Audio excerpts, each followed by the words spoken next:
5 seconds.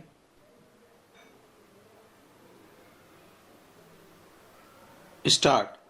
My dear fellow citizens, we must remember the words of Dr. B.R. Ambedkar, the architect of our Constitution. He had rightly said, and I quote, "We must make our political democracy a social democracy as well." Political democracy cannot last unless there lies at the base of it social democracy. The steady progress of political democracy testifies to the progress made towards the consolidation of social democracy. The spirit of inclusion pervades every aspect of our social life.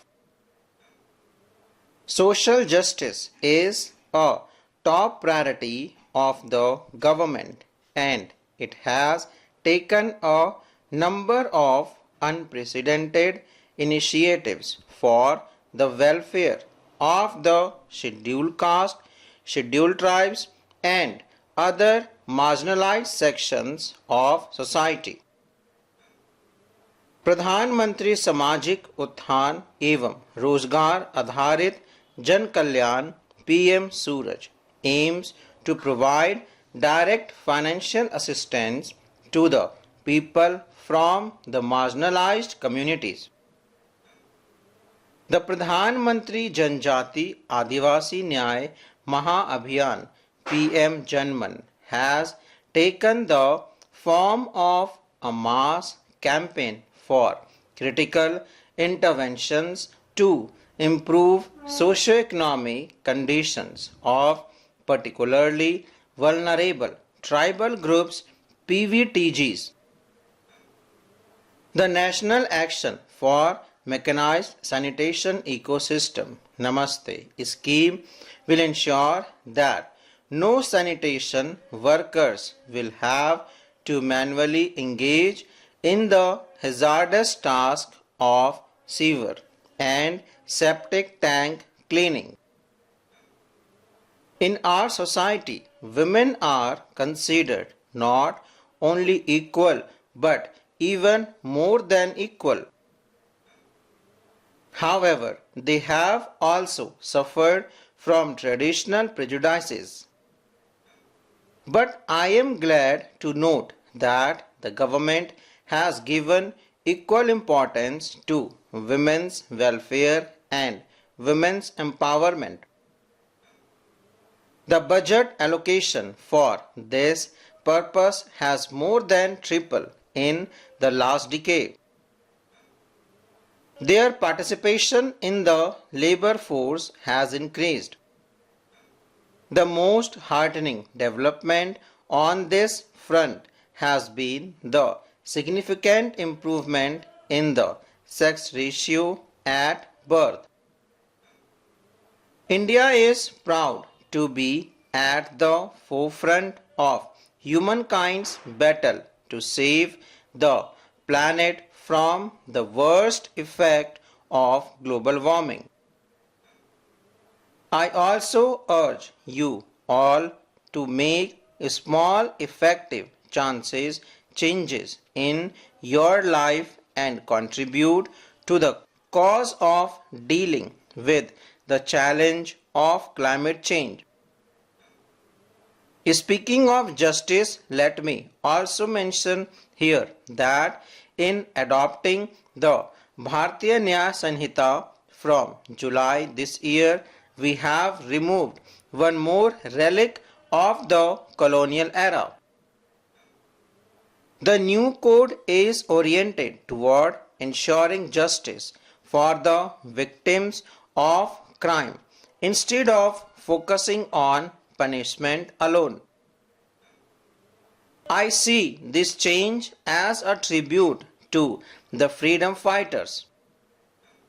The Amrit Kal, the ongoing period of a quarter century leading to a centenary of our independence is going to be shaped by the youth of today.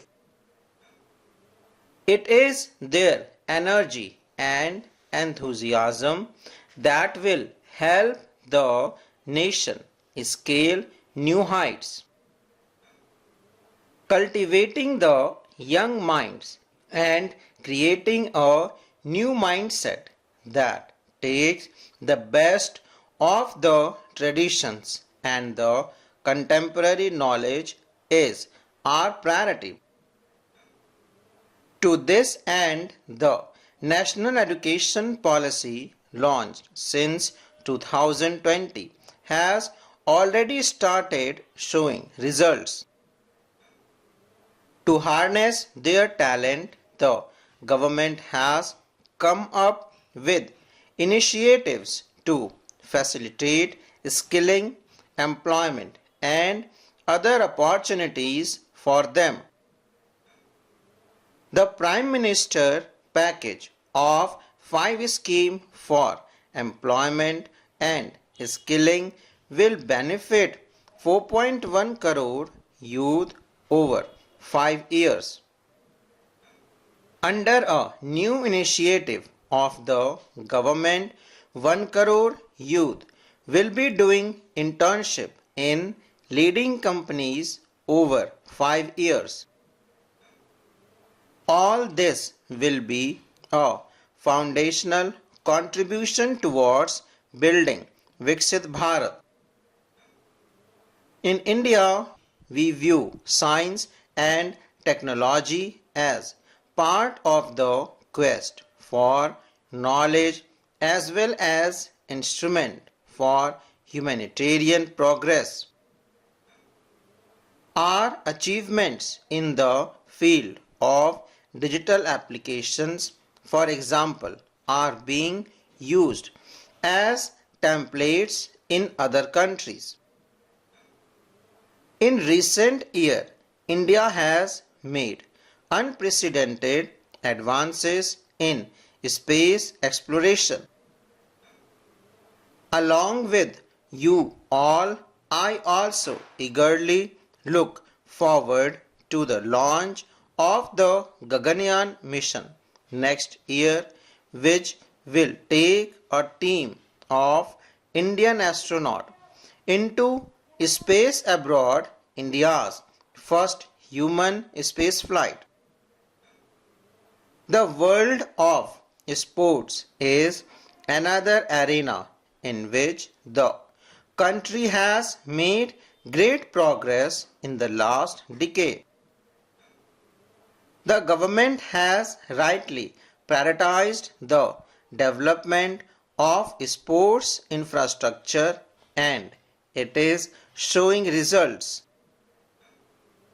The Indian contingent up to its best effort in the recently concluded Paris Olympic Games.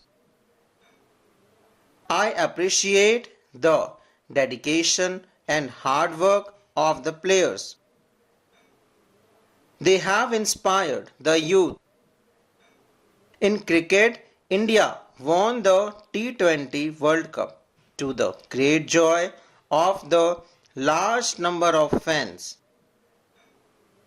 In chess, our prodigies have made the country proud.